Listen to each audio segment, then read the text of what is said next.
بسم الله الرحمن الرحیم.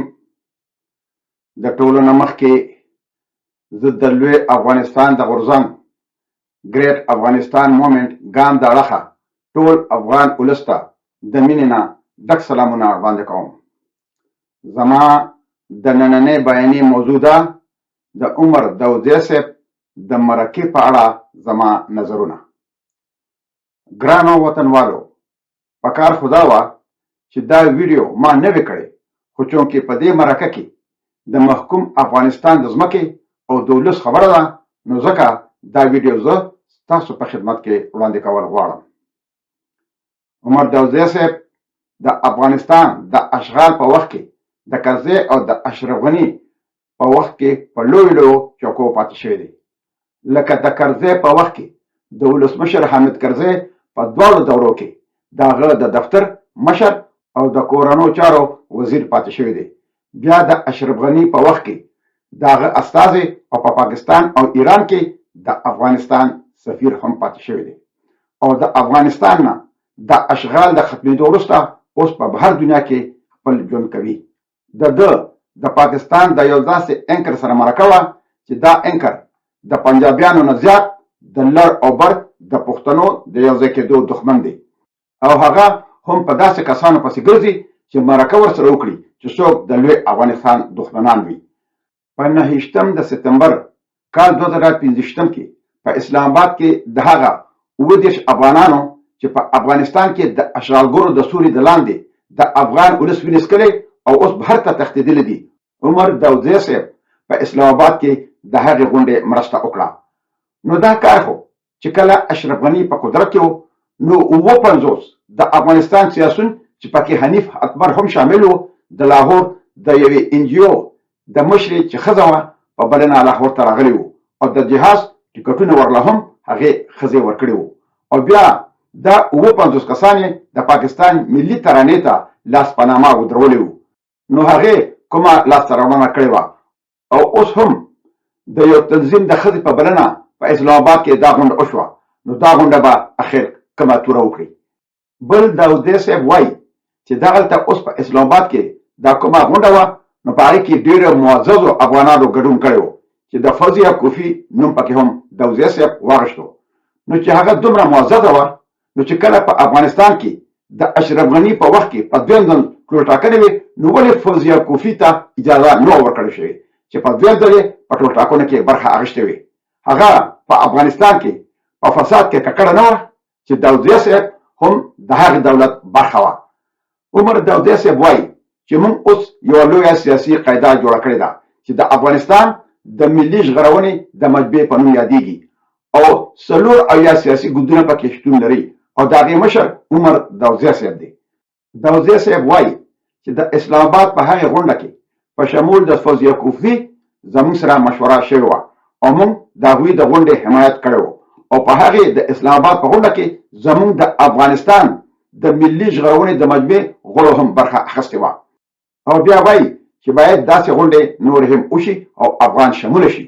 خو چې کله د اشرف غني په وخت کې په لاهور کې کومه غونډه وه، نو په هغې کې هم طالبانو برخه نه وه اخیستې، نو هغه افغان شموله وه. او چې کله خلیلزاد د اسلام آباد د غونډې سخت مخالفت کړی و، نو داودزی صاحب په هغه ډېرې سپکې نیوکې وکړې چې ګنې د افغانستان جمهوریت د خلیلزاد په وجه سقوط وموندو. خو دا داودزی صاحب د کوم جمهوریت خبره کوي؟ هغه جمهوریت چې په کال 2009 کې کرزی د درغلو له امله ولسمشر شوی و، هغه جمهوریت د جان کیري په وینا چې د اشرف غني په غوښتنه پکې دوسری دولت منځته راغلی و، او هغه جمهوریت چې اشرف غني پکې په غیر قانوني ډول د خپل ولسمشریت د چوکۍ د ګواښ سره د مخامخېدو له ویرې د پارلمان د غړو د 15 کالو دوره 8 کالو ته رسولې وه، او د هغوی خولې بندې کړې وې چې د ده په غیر قانوني طور په ولسمشرۍ نیوکې ونه کړي.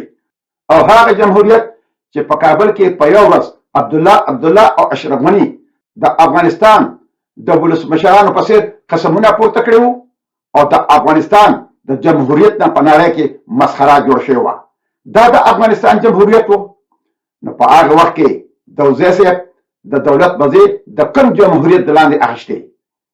بیا داودزی صاحب وایي چې اوس طالبان دوه سپیکرز یعنی دوه سخنګویان لري، یو ذبیح الله مجاهد او دویم خلیلزاد.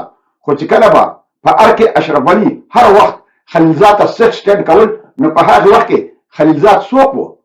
او اشرف غني خو هله د خلیلزاد مخالفت شروع کړو چې کله د امریکې د یو استازي په توګه خلیلزاد د طالبانو سره خبرې مخ په وړاندې بوتلې، ځکه چې د هغه خبرو پایله کې به اشرف غني خپله چوکۍ د لاسه ورکوله. نو بیا اشرف غني د انډیس مشر محب واشنگټن ته ولېږلو او هغلته په خپله یو بیانیه کې په خلیلزاد سختې نیوکې وکړې او هغه د افغانستان د وایسرای په نوم یاد کړی و. د وزیر صاحب یو بله ډېره اهمه خبره ډېره په خوشحالۍ سره وکړه چې اوس خو د ټرمپ په مشرۍ کې د امریکې د پاکستان سره هم هغه شان ښه اړیکې دي لکه څنګه چې په کال 1901 کې د امریکې د ولسمشر ریچارډ نکسن په وخت کې وي. نو دا خو د وزیر صاحب ډېره په زړه پورې خبره وکړه، ځکه چې په هغه وخت کې که څه هم د امریکې او د پاکستان په منځ کې اړیکې ډېرې ښې وې، خو پاکستان په دوه برخو کې وشلېدو او د نیم نه زیات پاکستان نه بنګلاديش جوړ شو. نو انشاءالله چې هم هغه کار به اوس د پاکستان سره کېږي، خو دا ځل به پاکستان په څلورو برخو کې ویشل کېږي. بل د وزیر صاحب وویل چې خلیلزاد د افغانستان په مشرانو هم نیوکې کړې چې تاسو دې ته منتظر ناست یې چې د امریکې عسکر راشي، بیا تاسو قدرت ته ورسوي او بیا تاسو ته زمینه مساعده کړي چې غلاګانې وکړئ. نو زه د وزیر صاحب نه دا پوښتنه کوم چې ولې هغه دروغ ویلي وو؟ کرزی او اشرف غني چا په قدرت کې راوستي وو؟ امریکې نو راوستي؟ د حقیقت نه ولې سترګې پټوي؟ بل د وزیر صاحب وایي چې د ذوالفقار علي بوټو او د داود خان په منځ کې د ډیورلاین اړوند چې کومې پرېکړې شوې، نو پکار ده چې اوس 50 کال وروسته هم هغه پروژه مخ په وړاندې بوتل شي. او د وزیر صاحب په وینا د بوټو او د داود خان هغه پروژه کرزی او اشرف غني هم په مخ کې بوتل غوښتل. نو دا کار خو کرزی او اشرف غني په دې کول غوښتل چې هغوی هم د لوی افغانستان دښمنان وو او د ډیورلاین په سر یې معامله کوله. نو د وزیر صاحب تاسو خو په انګلیسي ژبه ډېر ښه پوهېږئ. نو د ذوالفقار علي بوټو یو کتاب دی چې نوم یې دی FIM Assassinated، که زه ووژل شم. نو هغه کتاب لږ وګورئ چې سترګې دې رڼا شي. په هغه وخت کې ولي خان دیو د حیدرآباد په جیل کې و. نو داود خان په څه طریقه د ډیورنډ کرښه په رسمي توګه منل غوښتل. نو داود خان ذوالفقار علي بوټو ته وویل چې تاسو ولي خان دیو د جیل نه راخلاص کړئ، نو زما به هم خپل ولس ته یو بهانه جوړه شي، نو زه به در سره د دې په بدل کې ډیورلاین په رسمي توګه ومنم. داود خان د ډیورلاین د منلو لپاره ځان له بهانې لټولې. بیا د داود خان په لاهور کې په شالیمار باغ کې ډېر تود هرکلی وشو او پرېکړه په دې وشوه چې بوټو به کابل ته راځي او په یو مشترکه کانفرنس کې به دا پرېکړه لاسلیک کېږي چې داود خان به د ډیورنډ د کرښې په رسمي توګه د منلو اعلان کوي او ذوالفقار علي بوټو به د ولي خان دیو د حیدرآباد د جیل نه د خوشي کولو اعلان کوي. خو بیا بوټو ته په پاکستان کې کورني حالات داسې خراب شول چې بوټو کابل ته لاړو او هر خبره هم داسې پاتې شوه. نو د وزیر صاحب اوس خو نو ولي خان په جیل کې دی او نو بوټو وزیر اعظم دی، خو ډیورنډ لاین هم هغه شان پروت دی. نو دا هغوی وکړه، خو د ډیورنډ په رسمي توګه په منلو باندې شوې وه. نو ته هم هغه خبره کوې چې ډیورنډ په رسمي توګه ومنل شي؟ لکه ستا مشر اشرف غني په یو مرکه کې ویلي وو چې په کال 2030 کې به پاکستان خپله سلنه کلیزه لمانځي او افغانستان به خپله 300 کلیزه لمانځي.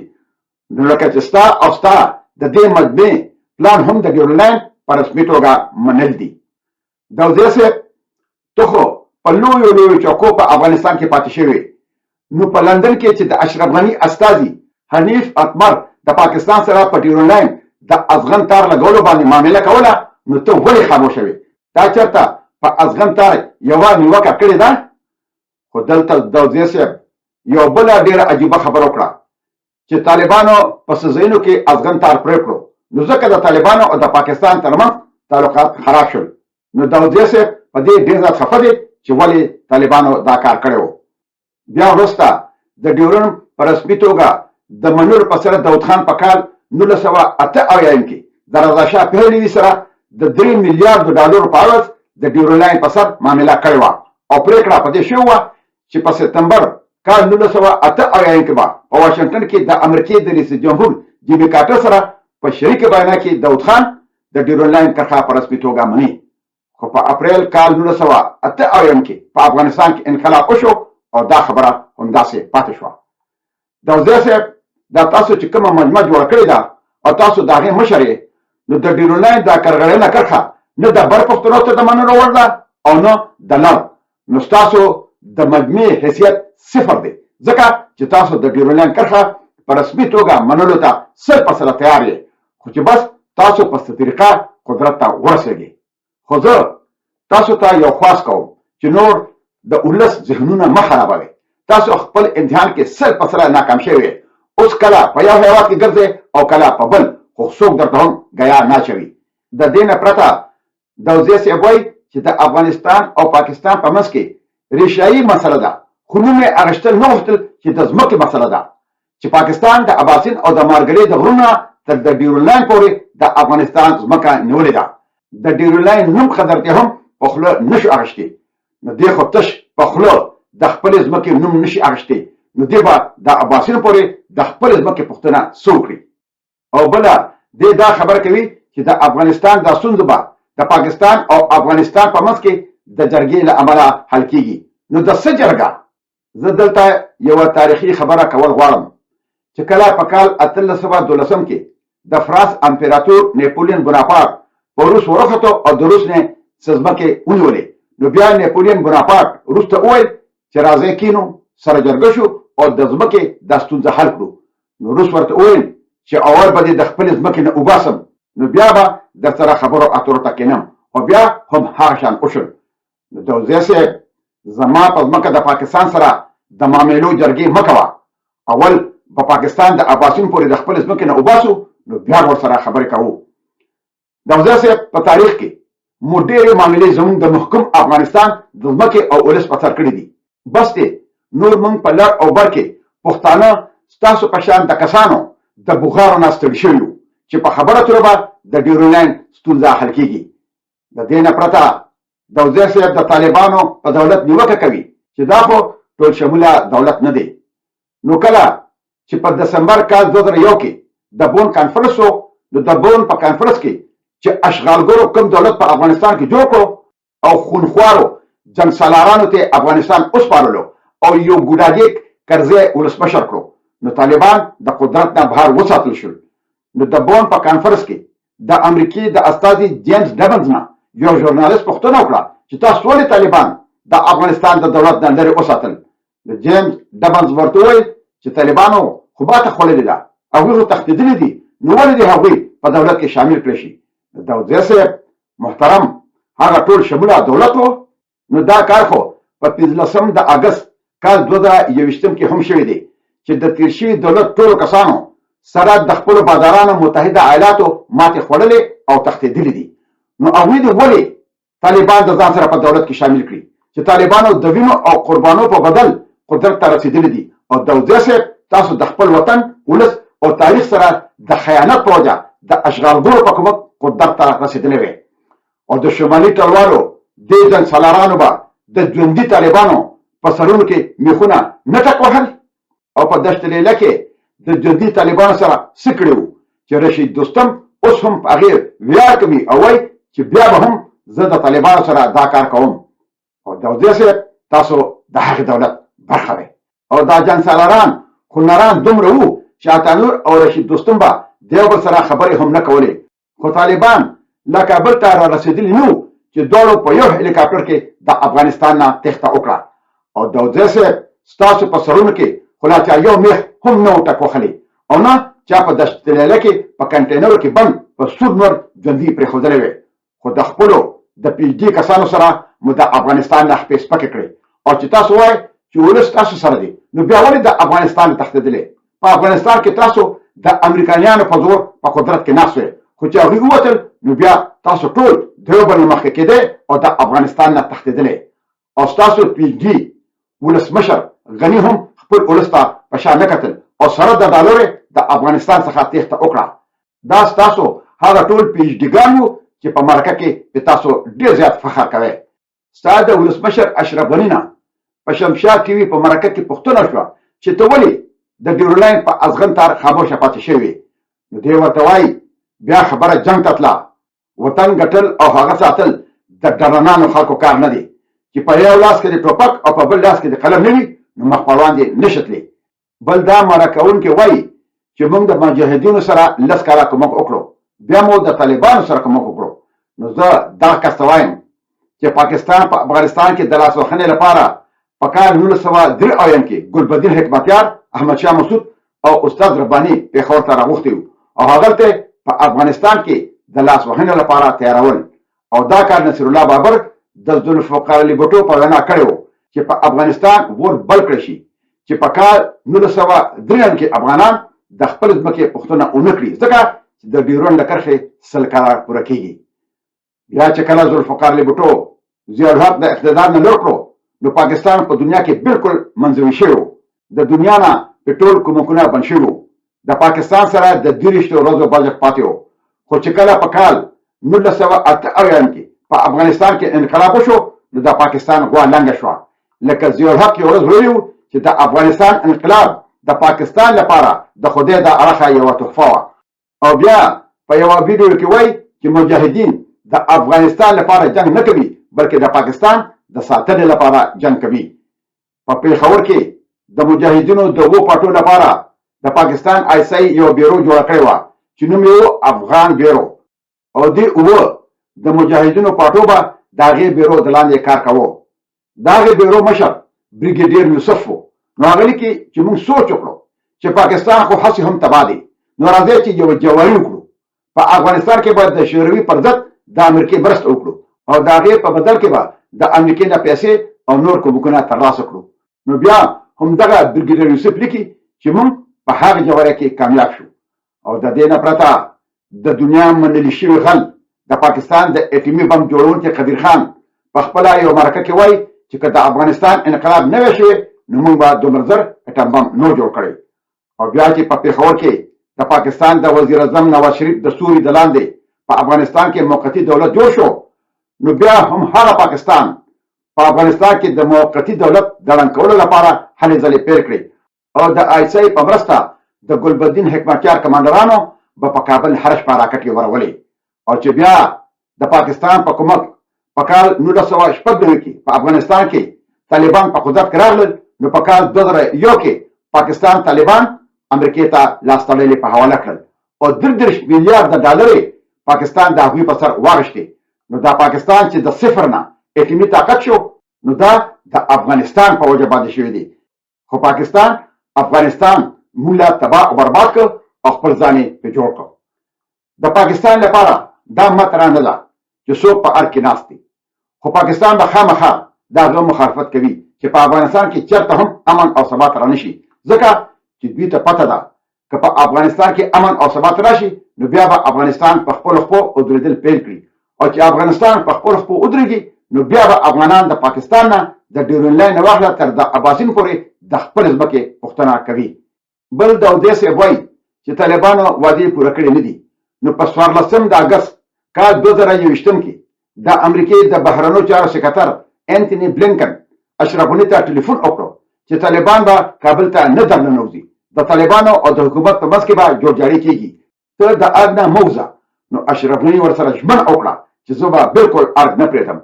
خو انټوني بلینکن بیا وویل چې زه حیران شم چې کله دې هم په هغه شپه د افغانستان نه وتښتېدو. بل داودي صاحب وایي چې په کار ده د یورپ په شان په ډیورنډ لاین خلک ځي راځي خو د ډیورنډ لاین له میز نه د اړولو خبره نه کوي. نو زه چې په کال 2019 کې په کابل کې وم او زما د یورپي اتحادیې سره غونډه وه نو هم دا خبره هغوی ما ته وکړه چې ماشاءالله ته هر وخت د جنګ خبرې کوې نو تاسو د یورپ په شان ولې دا کار نشئ کولی چې په ډیورنډ لاین خلک بغیر د ویزې نه داسې ځي راځي. نو ما ورته وویل چې په یورپ کې کوم یو هیواد د بل هیواد په ځمکه ناست دی نو هغوی ما ته وویل چې هر یو هیواد په خپله ځمکه ناست دی.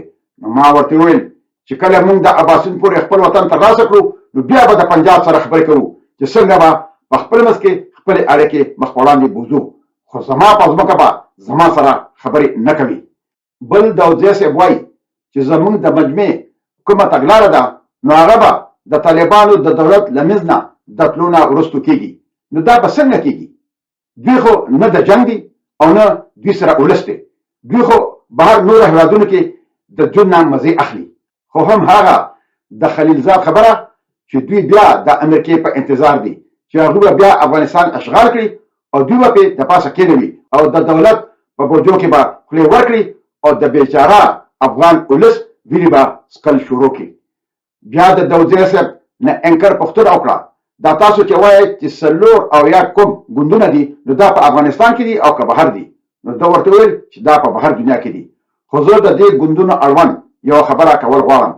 دا کوم ګوندونه چې دی یادوي نو چې په افغانستان کې به څوک په لویه چوکۍ ناست او د هغې نه به وویستل شو نو یو څو کسان به په خپل کور کې راغونډ کړل او ځان له به یې ګوند جوړ کړل.